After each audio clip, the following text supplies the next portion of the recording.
In this video, I'm going to discuss this question. ये question काफ़ी अच्छा है एंड इन माय ओपिनियन इस टाइप के क्वेश्चंस तुम्हें एग्जाम में थोड़ा सा परेशान कर सकते हैं, तो तुम्हें ऐसे क्वेश्चंस में ना ट्रिक के साथ वर्क करना होता है आंसर फिगर आउट करने के लिए। सो लेट्स सी इस क्वेश्चन में गिवन क्या है। सो वी आर गिवन कि एक रैंडम वेरिएबल है और उसका क्यूमुलेटिव डिस्ट्रीब्यूशन फंक्शन दिया हुआ है जो कि है ये। हमें ये निकालना है कि जो डिस्ट्रीब्यूशन है उसका मीन और मोड क्या होगा। देखो सबसे पहले तो ये बात करते हैं कि अगर तुम्हें मीन निकालना है तो मीन का फॉर्मूला होता है integration x multiplied by f x D x, right. And यहाँ पे x की वैल्यूज हैं 0 से इन्फिनिटी, तो हम यहाँ पे लिख देंगे 0 से इन्फिनिटी। अब देखो यहाँ पे ना तुम्हें क्यूमुलेटिव डिस्ट्रीब्यूशन फंक्शन गिवन है एंड अगर तुम्हें मीन की वैल्यू निकालनी है तो तुम्हें चाहिए ये small F of x.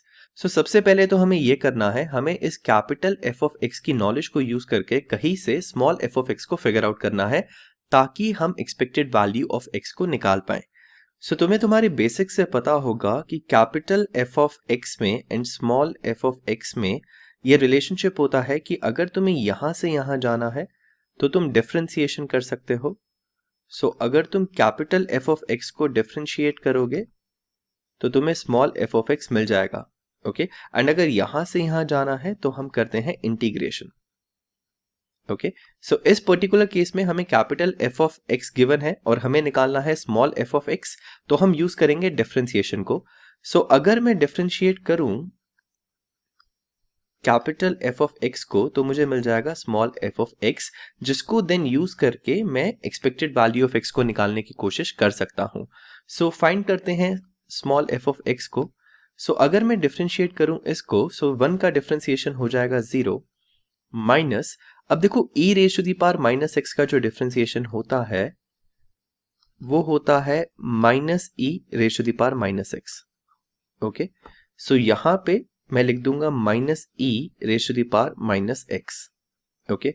Minus अब हमें डिफरेंशिएट करना है इस थर्ड टर्म का एंड इस थर्ड टर्म में हमारे पास है x multiplied by e raise to the power minus x. इसका डिफरेंशिएशन करने के लिए तुम्हें यूज करना पड़ेगा प्रोडक्ट रूल। मैं मान के चल रहा हूं कि तुम्हें प्रोडक्ट रूल की नॉलेज है। सो अगर तुम प्रोडक्ट रूल को यूज करके इसको डिफरेंशिएट करोगे तो यहाँ पे ये माइनस साइन तो है ही, उसके बाद इधर ब्रैकेट में आ जाएगा x multiplied by differentiation of e raise to the power minus x plus e raise to the power minus X and differentiation of x, okay. So यहां से हमें मिलेगा that f of x is equal to, so 0 यहां पे एक minus sign है and इधर bracket में भी एक माइनस साइन है, तो ये बन जाएगा e raise to the power minus x minus x। अब देखो जो डिफरेंशिएशन है e raise to the power minus x का वो ये है, सो इधर आ जाएगा minus e raise to the power minus x plus e raise to the power minus x और x का डिफरेंशिएशन हो जाएगा 1। So this implies that small f of x is equal to e raise to the power minus x minus, देखो यहाँ पे अंदर एक minus sign है, यहाँ पे बाहर एक माइनस साइन है, तो ये एक्चुअली प्लस हो जाएगा एंड लास्ट टर्म जो है उसमें यहाँ पे प्लस साइन है बट ब्रैकेट के बाहर माइनस साइन है, तो ये हो जाएगा ऐसे। ये टर्म एंड ये वाली टर्म कैंसिल हो जाएगी and this implies that small f of x is equal to x multiplied by e raised to the power minus x, okay। तो हमने क्यूमुलेटिव से इसको तो निकाल लिया, अब हम इसको यूज कर सकते हैं इस एक्सपेक्टेड वैल्यू ऑफ x के फॉर्मूला में to find the mean. So let's try to do that. So expected value of x है 0 to infinity x multiplied by f x जो कि है x e raised to the power minus x dx। This is equal to integration from 0 to infinity x square e raised to the power minus x dx। अब देखो ये जो integration तुम्हें मिला है इसके लिए तुम्हें यूज करना पड़ेगा इंटीग्रेशन बाय पार्ट्स एंड इस स्टेज पे आके बहुत सारे स्टूडेंट्स इस क्वेश्चन में कंफ्यूज हो जाते हैं क्योंकि उन्हें इंटीग्रेशन बाय पार्ट्स उतना सही से याद नहीं होता है। देखो अगर तुम्हें इंटीग्रेशन बाय पार्ट्स आता है तो तुम इसको इंटीग्रेशन बाय पार्ट्स से सॉल्व कर सकते हो एंड यहाँ से तुम्हारा एक्सपेक्टेड वैल्यू ऑफ x आ जाएगा। बट इस वीडियो में मैं तुम्हें इंटीग्रेशन बाय पार्ट्स नहीं समझाने वाला। इसको इंटीग्रेट कैसे करना है वो तुम्हें YouTube वीडियोस पे भी मिल जाएगा, तो तुम वहां से देख सकते हो एंड जब तुम्हारा इंटीग्रेशन हो जाएगा तुम वैल्यूज को पुट करके सॉल्यूशन निकाल सकते हो।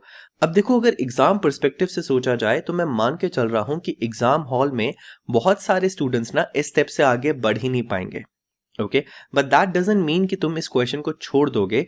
बेसिकली तुम्हें क्वेश्चन में फिगर आउट करना था मीन एंड मोड। हमने मीन को फिगर आउट करने की कोशिश करी, बट अगर तुम मीन को फिगर आउट करने में अटक गए हो तो मोड को फिगर आउट करने की कोशिश करो, क्योंकि अगर तुम्हें मोड पता चल गया तो भी तुम्हें आंसर पता चल सकता है। ओके, सो अब ये समझते हैं कि मोड को कैसे फिगर आउट कर सकते हैं। यहां पे देखो, सबसे पहले तो ये समझो कि मोड होगा क्या। अगर मैं यहाँ पे एक नॉर्मल डिस्ट्रीब्यूशन बना दूं, सो नॉर्मल डिस्ट्रीब्यूशन में अगर तुम्हें मोड को निकालना है तो तुम x की वो वाली वैल्यू निकालो जहां पे f प्राइम x हो रहा है इक्वल टू 0। ओके, बट जरूरी नहीं है कि हर केस में ये अप्लाई होगा, बिकॉज अगर तुम यूनिफॉर्म डिस्ट्रीब्यूशन की बात करो तो यूनिफॉर्म डिस्ट्रीब्यूशन में तो कोई मोड होता ही नहीं है, राइट। यूनिफॉर्म डिस्ट्रीब्यूशन तो कुछ ऐसा दिखेगा, एंड यहाँ पे तो x की कोई ऐसी वैल्यू है ही नहीं जिसपे फंक्शन की मैक्सिमम वैल्यू अटेन हो रही है। सो मोड निकालने से पहले तुम्हें अपने मैथ्स के स्किल्स को यूज करके थोड़ा सा ये फिगर आउट करना पड़ेगा कि f ऑफ x का ग्राफ दिखेगा कैसे। एक बार तुम्हें ग्राफ का थोड़ा सा आइडिया लग जाएगा तब तुम वहां से मोड भी निकाल सकते हो। ओके, अब देखो वंस अगेन इस क्वेश्चन में ना स्टैट्स के साथ साथ मैथ्स के बहुत सारे कॉन्सेप्ट्स यूज हुए हैं, तो मैं यहाँ पे तुम्हें ये नहीं समझाऊंगा कि तुम इसका ग्राफ कैसे बना सकते हो। मैं मान के चल रहा हूँ कि तुमने मैथ्स में ये सारी चीजें करी हैं, तो मैं अब यहाँ पे तुम्हें डायरेक्टली इसका ग्राफ दिखाने वाला हूँ जो मैंने सॉफ्टवेयर को यूज करके बनाया है, एंड उसके बाद हम ये देखेंगे कि हम मोड को फिगर आउट कैसे कर सकते हैं। सो सी, जब मैंने सॉफ्टवेयर को यूज करके इस फंक्शन का ग्राफ बनाया तो वो ग्राफ कुछ ऐसा लगा। अब देखो जो वैल्यूज हैं वो 0 से इन्फिनिटी जा रही है, तो तुम चाहो तो इस सेगमेंट को इग्नोर भी कर सकते हो। हमें सिर्फ इस सेगमेंट पे फोकस करना है इधर। तो एज यू कैन सी कि मोड ना यहाँ पे कहीं पे है, इधर इस वाले रीजन में कहीं पे, एंड वो एक पीक आया एंड देन वो पीक के बाद डाउन चला गया। इसका मतलब अगर तुम्हें मोड निकालना है तो f prime x equal to 0 वाली टेक्निक वर्क कर जाएगी। ओके, बिकॉज तुम देख सकते हो कि यहाँ पे जो भी हाईएस्ट वैल्यू अचीव हो रही है उस पे f prime x equal to 0 होगा। ओके, सो यही टेक्निक है जो हम इस क्वेश्चन में अप्लाई करेंगे। f ऑफ x हमें पता है, हम f प्राइम x का एक्सप्रेशन निकालेंगे डिफरेंशिएट करके, उसको इक्वल टू 0 पुट करेंगे एंड वहां से हमें x की वैल्यू मिल जाएगी जिसपे f प्राइम x 0 हुआ है और वही होगा हमारा मोड। ओके, सो अब निकालते हैं f प्राइम x को। देखो f प्राइम x को निकालने के लिए तुम्हें इसको डिफरेंशिएट करना पड़ेगा एंड वंस अगेन तुम्हें प्रोडक्ट रूल को यूज करना पड़ेगा। सो फर्स्ट एलिमेंट रहेगा x, देन तुम डिफरेंशिएट करोगे e raise to the power minus x को plus e raise to the power minus x and then तुम डिफरेंशिएट करोगे x को। Okay, so f prime x तुम्हें यहां से मिल जाएगा x, डिफरेंशिएशन हो जाएगा e raise to the power minus x का minus e raise to the power minus x plus e raise to the power minus x, और x का differentiation तो हो जाएगा 1। ओके, सो इसका मतलब जो तुम्हें f प्राइम x मिला वो मिला minus x e raise to the power minus x plus e raise to the power minus x। अब तुम्हें इसको इक्वल टू 0 पुट करके x की वैल्यू निकालनी है। तो अगर हम इसको इक्वल टू 0 पुट करें तो मैं यहां से कॉमन ले सकता हूं कुछ। So let me write this over here. मैं यहां से कॉमन ले सकता हूं e raise to the power minus x, और ये हो जाएगा minus x plus 1 equal to 0।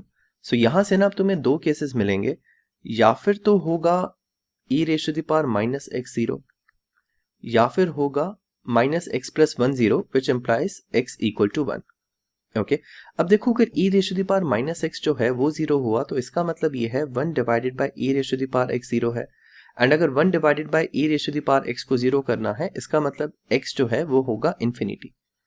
Okay, because अगर x इन्फिनिटी होगा तभी ये डिनोमिनेटर इन्फिनिटी हो पाएगा, और डिनोमिनेटर इन्फिनिटी होगा तभी 1 डिवाइडेड बाय इन्फिनिटी 0 हो पाएगा।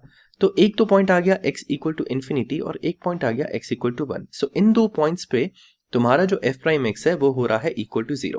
अब देखो जो x इक्वल टू इन्फिनिटी वाला पॉइंट है ना वो हमारे लिए मायने नहीं रखता, क्योंकि जैसा कि तुम ये ग्राफ देख रहे हो ये नीचे जाता जा रहा है एंड इन्फिनिटी पे जाके शायद ये बिल्कुल ही ज्यादा फ्लैट हो जाएगा, आई मीन स्लोप बिल्कुल ही ज्यादा 0 हो जाएगा, लेकिन वो मोड नहीं हो सकता।